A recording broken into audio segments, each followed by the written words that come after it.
여러분은 여러분과 주님과의 관계를 어떻게 생각하세요? 우리 쪽에서 보면 내가 주어가 되면 내가 주님을 믿는 거죠.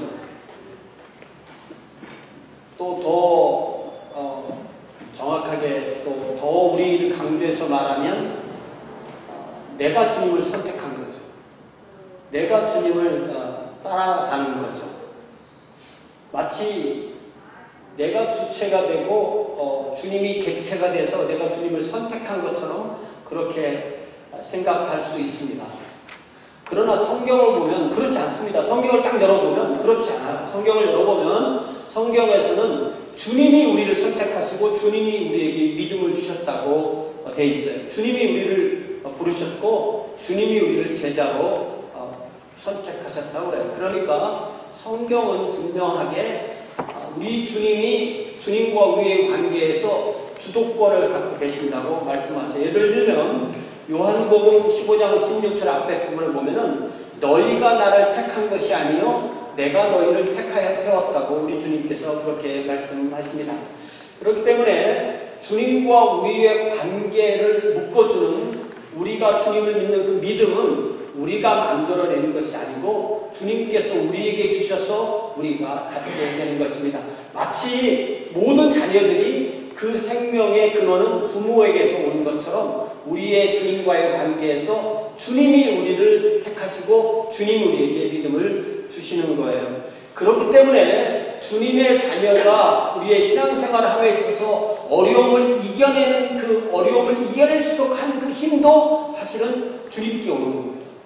자녀가 태어나서 자랄 때 자녀 스스로의 힘으로 하는 거지만 그게 부모님께 받은 힘인 것과 마찬가지입니다. 그래서 여러분 마태복음 5장을 펴보시면요. 마태복음 5장, 6장, 7장을 산상수훈이라고 하고 특별히 산상수훈의 맨 처음에 부분을 팔복이라고 이렇게 말하잖아요. 어떤 사람이 복이 있다, 어떤 사람이 복이 있다 이렇게 말하면서 팔복이라고 말하는데 그 팔복의 8가지 복 중에서 8가지 복, 8번째 복이 10절부터 나오는데요. 10절에 보니까 의를 위하여 박해를 받은 자는 복이 있다. 왜냐하면 천국이 그들의 것이다. 주님을 위해서 박해를 받는 그 힘, 또 주님의 의를 위해서 박해를 받는 힘, 그것을 견디어낼 힘을 주님은 우리에게 주시기 때문에 주의 자리들이 지금까지 주님을 믿으며 살 수 있었던 거죠. 그러니까 여기서 잘 보면 10절에 보니까 의를 위해서 박해를 받는다고 되어 있고요. 11절에 보면은 나로 말미암아 너희를 욕하고 박해하고 거짓으로 너희를 거스러 모든 악한 말을 할 때는이라고 말씀하신 거 봐서 의를 위해서 박해를 받는 것과 주님을 믿는 믿음 때문에 박해를 받는 것은 정확하게 하나인 것을 알 수가 있습니다. 왜 복이 있냐면 12절에 기뻐하고 즐거워하라 하늘에서 너희의 상이 큼이라 너희 전에 있던 선지자들도 이같이 박해하였느니라 라고 말씀하십니다. 우리가 우리 측에서 잘못해서 고난을 받는 건 뭐 당연한 거고요. 그렇지 않고 아무런 잘못이 없는데 오직 주님을 믿는 자녀라는 이유만을 가지고 박해를 받으면 그것이 바로 하늘에서 받을 상이 있다고 그렇게 말씀하셨습니다. 우리가 이런 어려움을 이겨낼 수 있는 그 힘을 우리에게 주시는 분이 바로 주님이시라는 사실을 우리는 오늘 본문에서 말하고 있습니다.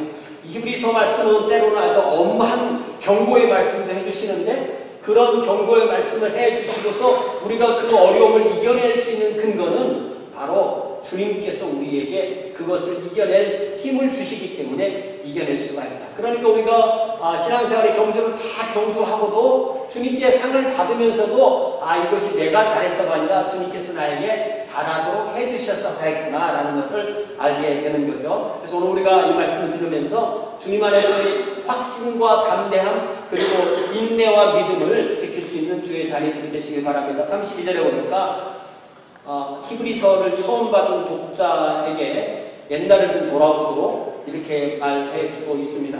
아마 히브리서를 받은 이 독자들은 어느 도시에 예를 들면 예루살렘이든 로마든 어느 도시에 살고 있던 유대 공동체에서 그들에게 복음을 듣고 같은 유대 공동체 안에서 일부가 그리스도를 믿는 그리스도의 공동체가 딱 되고 났을 때, 그때에 이 공동체가 태어났고 그때를 되돌아보도록 하는 것 같아요.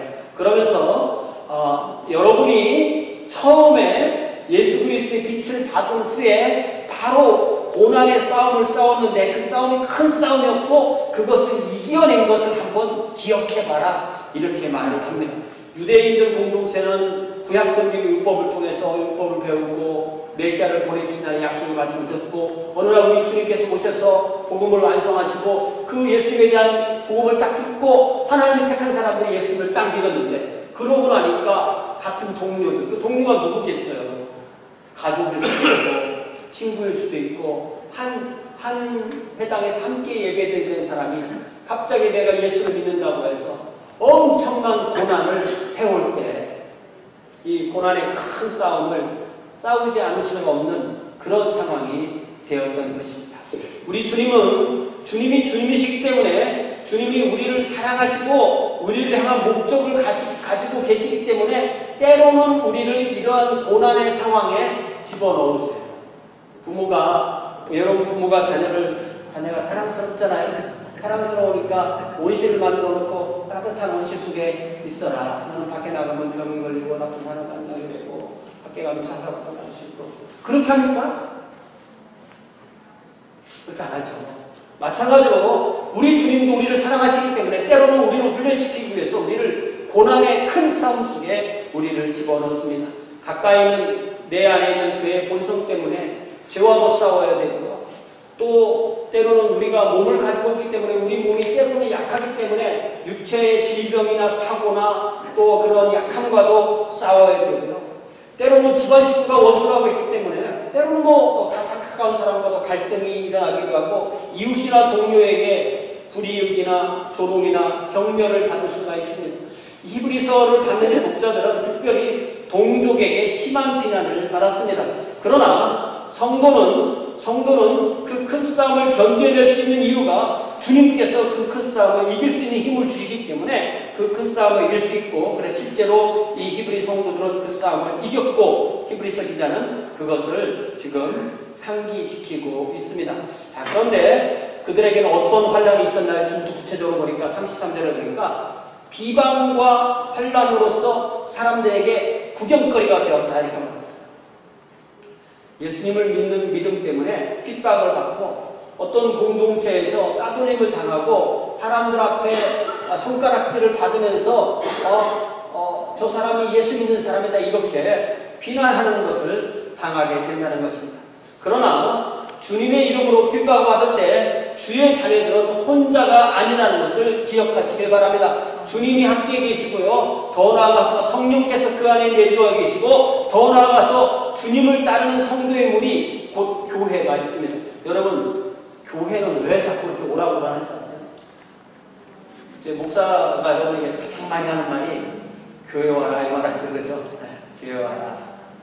말씀 공부합시다. 하나님께 예배합시다. 이렇게 하는 이유가 우리는 함께, 각자 믿지만 함께 모여 있어야 서로에게 격려가 되고 서로에게 힘이 되기 때문에 함께 모이는 겁니다. 그래서 이 33절에 보니까 비방과 환난으로서 사람에게 구경거리가 됐는데 그런 사람을 구경거리로 두지 않고 혹은 그런 형편에 있는 사람들과 교제하는 사람이 되어 있다, 이렇게 했습니다. 그래서 이 교회는요, 저도 예수님 믿고 참 교회를 갔는데 얼마나 좋던지.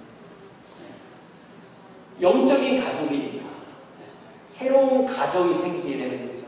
하나님 가족이 생겨야 되는 거죠. 같이 예수를 믿는 사람, 특별히 한 교회에서 함께 주님을 섬기는 사람들에게 서로 가족이 되고 서로 친구가 돼서 그렇게 함으로써 서로를 격려하는 그러한 주의 자녀들이 되는 것이 우리가 형제자매의 그 환난과 핍박이라는 짐을 함께 지는 거예요. 그래서 우리가 말로만 형제자매가 아니고 진짜 형제자매인 걸 어떻게 알 수 있냐면, 예를 들면 우리가 몸의 일부가 아파, 여기가 아파, 만약에 아프면 여기가 말하기를 나는 안 아파 이렇게 못하잖아요. 그러면 어느 성도가 아파요. 근데 나는 안 아파, 그러면 너 같은 식구가 아닌 거예요. 네. 함께 공감한다는 것, 것은 우리가 함께 느끼고 기쁠 때 함께 기쁘고 슬플 때 함께 슬플 때 그것이 바로 이런 형편에 있는 자들과 교제하는 자가 된다는 말씀입니다. 34절에 보니까 너희가 갇힌 자를 동정하고 소유를 빼앗기는 것도 기쁘게 당했다는 말을 보니까 예수님 믿는 이유로 어떤 이유로든 핍박을 받아서 감옥에 갇히게 된 거예요. 여러분 예수님을 구주와 주님으로 믿는 것 때문에 여러분이 얼마나 많은 불이익을 당하고 사시는지는 모르지만 그때 예수님의 복음이 완성된 AD 30년부터 330년까지 314년까지 거의 한 300년 가까이는 예수 믿는 것이 불법이었어요. 아세요? 여러분 국가에서 하지 말라는 거, 국가에서 불법으로 정해놓은 거 하라고 하나님 시키는 거예요. 예수 믿는 게 그때는. 그걸 우리가 알아야 돼요. 예수님 믿는 것이 불법이었기 때문에 때로는 그 한 가지 이유만으로도 감옥에 갇히게 되고 때로는 생명을 내놓아야 되고 때로는 재산을 빼앗길 때도 있다는 거죠. 그러나 성도들은 재산을 빼앗기는 상황에 가서도 더 낮고 영구한 소유가 있는 걸 알기 때문에 기꺼이 가져가라면 가져가라고 했고 생명까지도 가져간다고 하면 가져가는 그런 영적인 싸움에서 이기는 힘을 가지고 있었던 것입니다. 그런 영적인 싸움에서 이길 수 있는 힘을 가지고 있던 이유는 35절에 있는 것처럼 성도들에게 담대함이 있기 때문에 여러분 이 담대함이 컨피던스라는 말은 이게 뭐냐면 자신이 하고 있는 것에 대한 확신을 말하는 거죠. 이것이 없으면요 우리는 아무것도 못합니다. 여러분 예를 들면 내가 발을 내디딜 때 내 발이 이게 평지인지 올라가는 길인지 낮아지는 길인지 않으니까 발을 내딛지 이게 생각보다 내가 생각했던 것보다 더 깊으면 다리 부러집니다. 그거 아시죠? 네. 제가 운전을 못하는 게 지난번에 운전하는데 앞에가 안 보여요. 앞에가 이제 약간 이렇게 벤치가 있는 것 같아. 안각들이 막 애들이 내 뒤에 있던 애들이 막 죽으려고. 아빠 뒷차가 가고. 나는 앞에가 자신 없어서 안 갔거든요. 네. 그러니까 이렇게 우리가 이 컨피던스가 없으면 우리가 아무것도 못하는 겁니다. 네.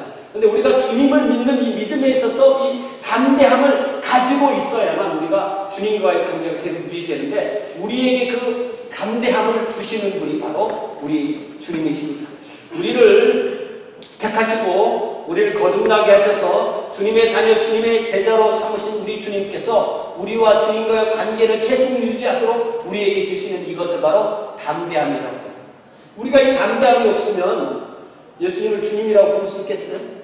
하나님을 아버지라고 부를 수 있겠어요? 우리에게 주신 그 믿음이 우리를 그렇게 주님 앞에 담대하게 세워주신 것입니다. 주님께서 우리를 택하셨기 때문에 주님께서 우리를 붙잡아 주신다는 것을 믿는 거죠. 주님께서 우리를 택하셨기 때문에 주님이 우리를 책임져 주실 것을 믿는 것입니다. 이러한 담대함, 이러한 확신은 자신감하고 달라요. 자신감은 뭐예요? 자신, 이게 무슨 말이에요? 한자. 자기를 믿는다는 말이에요. 그러니까 어떻게 보면은 우리가 주님을 믿는 거와 정반대예요. 예수님을 믿는다는 것은 자신을 믿는 것을 버리고 주님을 믿는다는 것입니다. 여러분, 내가 의지가 세기 때문에 내가 주님을 버리지 않을 거예요 라고 말해서 주님을 버리지 않을 사람은 별로 없습니다. 저는 저 스스로 저를 못 믿습니다. 저는 그런 자신감 없어요. 화장실 들어갈 때 나올 때 마음이 변하는 걸 제가 알기 때문에 저 자신을 제가 믿지 않습니다. 자신감이 없어요. 저는 저에 대한 자신감 없습니다. 그러나 주님께서 나를 붙들어 주시다는 주님을 믿는 믿음이 있습니다. 이것이 바로 주님이 우리에게 주시는 진정한 확신, 진정한 담대함, 주님께서 주시는 것입니다. 때로는 우리는 육신이 약하기도 하고 때로는 사고를 당하기도 하고 때로는 재정의 곤란을 느끼기도 하고 인간관계의 어려움을 느끼기도 하고 그리스도인이기 때문에 알게 모르게 당하는 불이익도 있고 이 모든 것을 우리가 이겨낼 수 있는 힘은 주님이 우리와 함께 계시고 주님이 우리에게 힘을 공급하시기 때문에 그렇습니다. 그 말은 나는 아무것도 안 해도 이런 뜻 아닙니다. 주님이 나와 함께 하시기 때문에 내 발을 내디딜 수 있고 주님이 함께 하시기 때문에 앞으로 내가 나아갈 수 있다는 것입니다. 더 나아가서 이러한 확신이 우리에게 있는 것은 우리가 예수님을 믿고 우리가 홀로 떨어져 있는 것이 아니라 교회 안에서 서로 돌아보고 서로 격려하고 서로 위로함으로 서로의 어려움을 이겨낼 수 있도록 서로 도와주기 때문에 또 그래서 주님 앞에 가서 큰 칭찬과 상이 있다는 것을 알고 우리가 하루하루를 앞으로 나아가게 되는 것입니다. 우리에게는 그런 확신, 담대함이 있을 뿐만 아니라 36절에 보니까 또 인내가 있다고 해서 인내. 이 인내라는 말은 주님께서 우리에게 담대함, 확신을 줄 뿐만 아니라 인내를 주시는데 이 인내도 내가 끝까지 버틸 수 있어. 내가 끝까지 버틸 수 있어. 그런 걸 말하는 게 아니에요. 요 인내는 주님께서 나를 붙들어 주신다는 것을 내가 의심하지 않아요. 좀 다르죠. 주님이 나를 붙들어 주실 거야. 마치 예를 들자면 우리가 차를 타고 가거나 배를 타고 가거나 비행기를 타고 가거나 엘리베이터를 타고 가는데 이 배가 조금 있으면 빠질 것 같아. 비행기가 좀 떨어질 것 같아. 그러기에 확신이 없는 거잖아요. 그러나 주님이 나를 붙드셨기 때문에 주님께서 나를 끝까지 놓지 않으실 거라는 것을 믿는 그 인내가 우리를 주님 앞에 서게 하는 것입니다. 예를 들자면 내가 주님을 붙들고 있다고 생각해 보세요. 내가 주님을 붙들고 있다고 생각하면은 내 손에 힘이 빠지면 놓치는 거 아니에요. 그러나 주님이 나를 붙들고 계시기 때문에 주님께서 나를 놓지 않으실 것이다라는 그 믿음을 가지고 있을 때 우리에게 인내가 있다는 것입니다. 여러분 예수님을 짧게는 10년 미만, 길게는 40년, 50년, 60년, 70년 이렇게 믿었는데 지나온 동안에 그렇게 우리가 주님을 믿었던 나를 돌아본다면 내가 10년이 강해서 내가 인내가 강해서 내가 끈기가 있어서 여기까지 왔습니까? 그런 것도 아니거니와 그랬다고 생각하면 더더욱 아닌 것입니다. 주님께서 붙들어 주셨기 때문에 하나님은 나를 지키시는 분이기 때문에 내가 여기까지 왔다는 것을 우리가 알게 됩니다. 그래서 주님께서 다시 오늘 제가 아까 처음 설교할 때 시작했던 이 말씀 요한복음 15장 16절인데요. 한번 찾아보세요. 요한복음 15장 16절에 신약성경 174면 요한복음 15장 16절에 너희가 나를 택한 것이 아니고 내가 너희를 택하여 세웠나니 이는 너희로 가서 열매를 맺게 하고 또 너희 열매가 항상 있게 하여 내 이름으로 아버지께 무엇을 구하든지 다 받게 하려 함이라 이렇게 말씀하셨어요. 이게 무슨 말씀이냐면 하나님께서 우리를 택하셨을 때는 하나님이 우리를 택하신 목적이 있는데 그 목적을 이루는 것을 성경은 열매를 맺는다고 해요. 열매를 맺는다는 것은 상징이잖아요. 또 다른 상징이 우리가 빛과 소금으로 산다는 것도 상징이에요. 그게 뭐냐면 안 믿는 사람 속에 들어가서 믿는 사람으로서 하나님의 살아계시고 역사하심을 보여주는 그런 사람으로 살 수 있게 만들어 주시겠다라는 그 말씀입니다. 그렇기 때문에 우리가 우리를 부르신 소명에 따라서 하루하루 사는 것, 주님의 제자로 천국 백성으로 하나님의 가정의 자녀로서 거듭난 그리스도인으로 자기가 그렇다는 것을 자기가 알고 세상에 자기가 그렇다는 것을 보여줬기 때문에 세상 사람들이 저 사람 뒤에는 하나님이 계시오라고 느끼게 해주는 것, 이것이 바로 열매를 맺고 사는 것입니다. 그러면 주님 안에 있는 그 사람은 그 사람의 소원하는 것이 주님의 소원이기 때문에 그 사람이 소원하는 것이 이루어지는 거예요. 여러분 이게 자칫하면은 좀 되게 이상한 말이잖아요. 난 내가 원하는 모든 건 하나님이 원하는 거야. 그러면 그 다음 상대방 뭐라고 말하겠어요? 네가 하나님이냐? 되겠지. 그 정도의 담대함이 있는 말이에요. 이 말이 가능하려면 우리의 마음이 100% 주님의 마음과 같아야 되는 거고 그러기 위해서 우리가 전적으로 주님의 의탁해 있을 때 이러한 상태까지 이룰 수가 있게 되는 것입니다. 이제 37절에 보니까 잠시 잠깐 후면 오시리니 지체하지 아니하신다.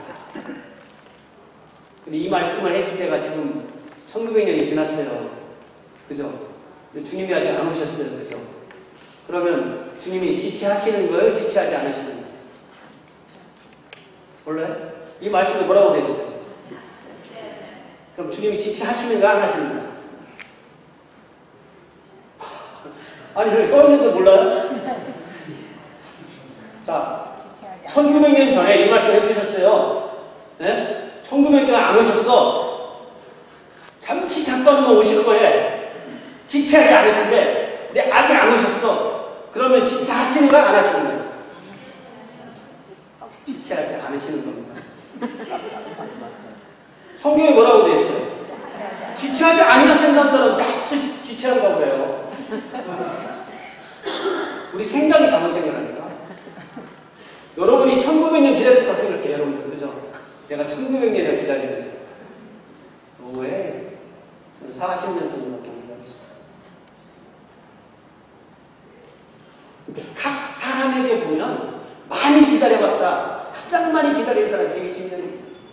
그리고 생애 가운데 주님이 오시든지 아니면 그가 먼저 주님을 만나게 되는지, 주님을 만날 그날은, 우리가 주님을 만날 그날은 한 번의 호흡, 한 번의 이슬처럼, 한 번의 눈 깜빡임처럼 그렇게 우리에게 다가오는 것입니다. 여러분, 지나간 세월은 짧게 느껴지잖아요. 우리 주님을 만날 날이 사실은 얼마 남지 않았습니다. 아이고, 나는 한 100년 좀 남았어요. 나는 10년 남았어요. 누가 장담할 수 있어요? 오늘 밤에 주님이 부르시면 주님 앞에 서야 되는 것이 우리의 운명입니다. 우리의 모습이에요. 그렇기 때문에 주님께서 오시던 우리가 주님 앞에 가면 사실은 지체하지 않고 주님을 만날 날이 우리에게 가까이 있다는 사실을 분명히 압니다. 그렇기 때문에 우리는 이 땅에서의 하루하루를 더욱 소중히 여기고, 또 누릴 건 누리고, 또 감사할 걸 감사하면서 그렇게 살아야 됩니다. 우리 주님께서는 38절에 계속해서 말씀하시기를, 그렇기 때문에 우리에게 필요한 것이 믿음이라고 했어요. 그러니까 맨 처음에는 뭐가 있다 그랬으면 담대함이 있다고 했고, 그 다음에는 인내가 있어야 된다고 했고, 그 다음에 뭐가 있다고 했으면 믿음이 있어야 된다. 배워볼까요? 뭐? 담대함, 인내, 믿음. 이게 아주 단순한 말 같아도 우리의 매일의 생활에서 우리에게 항상 필요한 겁니다. 우리는 주님과 우리와의 관계에 대한 확신이 있어야 되죠. 또한 우리가 주님께서 주신 힘 안에서 주님과의 관계를 의심하지 않고 그 안에 거해야 되죠. 그것을 또 다른 말로 하면 믿음이라고 합니다. 히브리서 기자는 하박국을 인용하면서 성도를 격려하기를, 하나님의 자녀, 하나님이 택하셔서 예수 그리스도의 보혈로 의롭게 하심을 입은 사람들은 믿음으로 산다는 것입니다. 여러분, 참 이 예수님이 있는 사람들이 어떻게 사세요? 요즘 어떻게 사세요? 그러면 은혜로 살아요. 그러면 어떻게 되는지 아세요? 되게 참 못 살았다. 아주 오해하는 겁니다.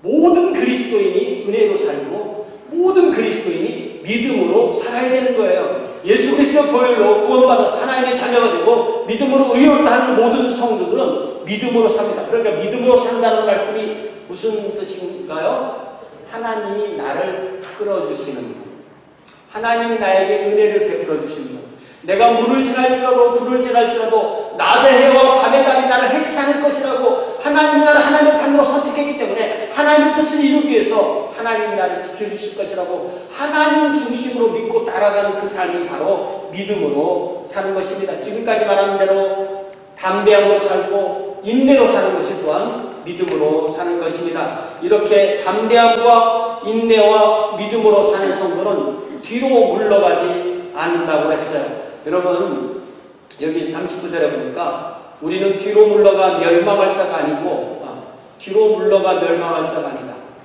뒤로 물러갑니까? 안 물러갑니까? 이것도 노래죠. 뒤로 물러갑니다.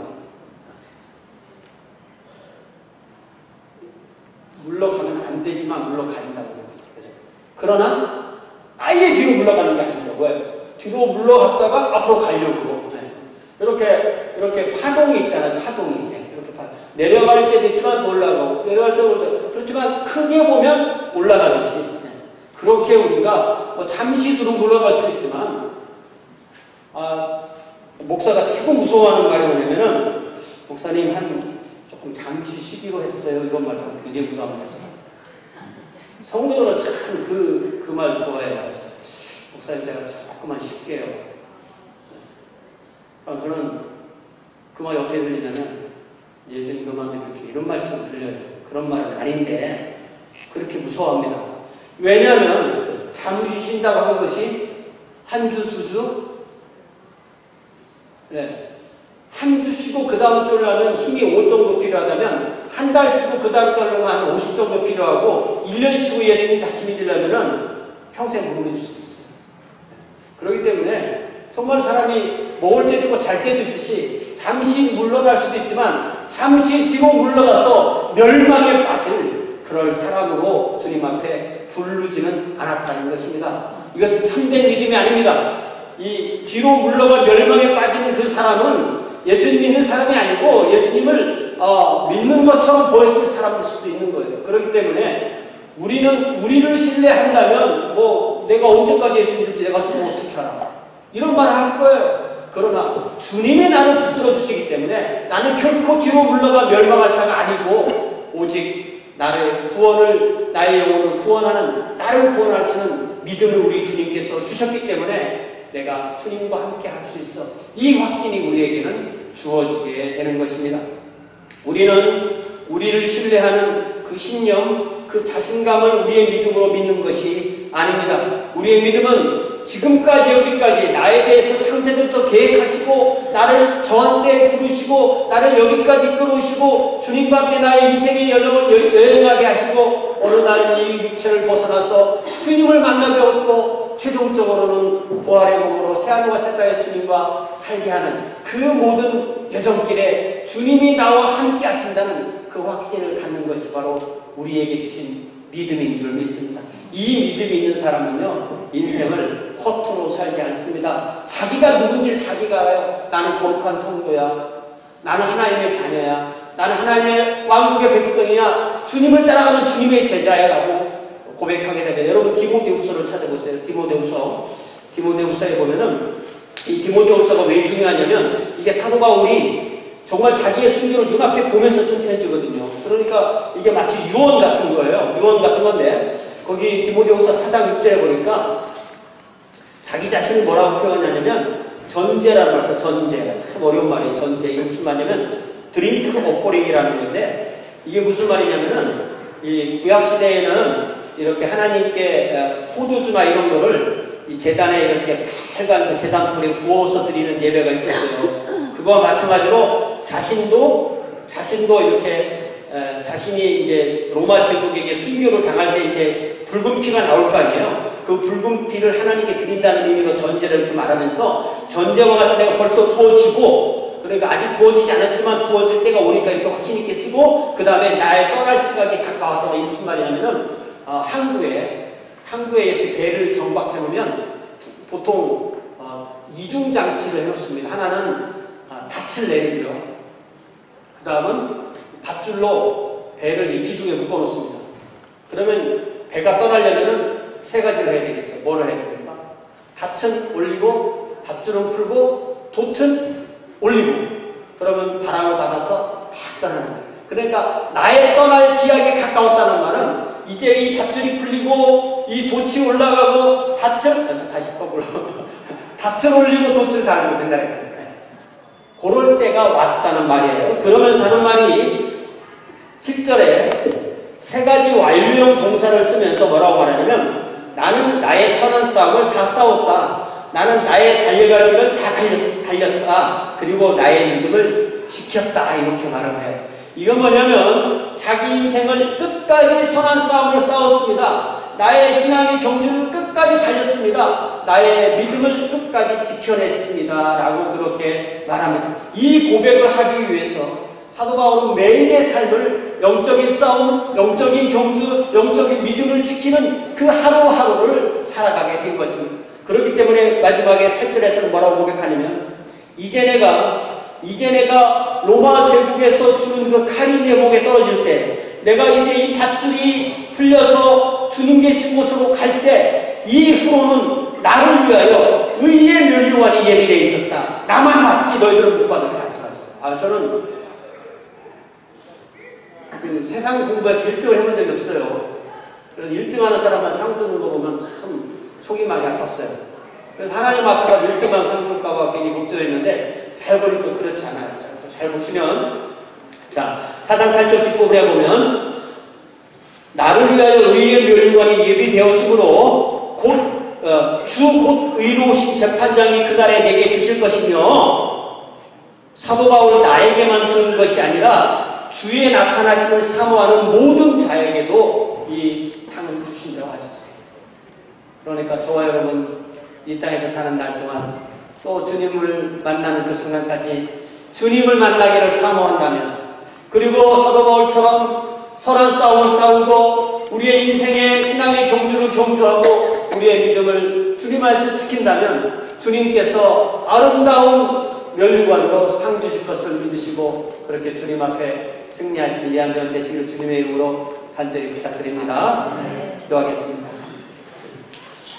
주님, 내 안에는 담대함이 없습니다. 내 안에 인내가 없습니다. 내 안에는 믿음도 없습니다. 그러나 주님께서 나에게 주시는 담대함과 주님께 주신 인내와 주님께 주신 믿음으로 주님, 이 한 주간에 해당된 나의 신앙의 경주, 나의 신앙의 싸움, 나의 믿음을 지키며 내가 있는 그곳에서 주님을 드러낼 수 있는 귀한 주의 자녀로 인도하여 주시옵소서. 예수님의 이름으로 기도하옵나이다. 아멘.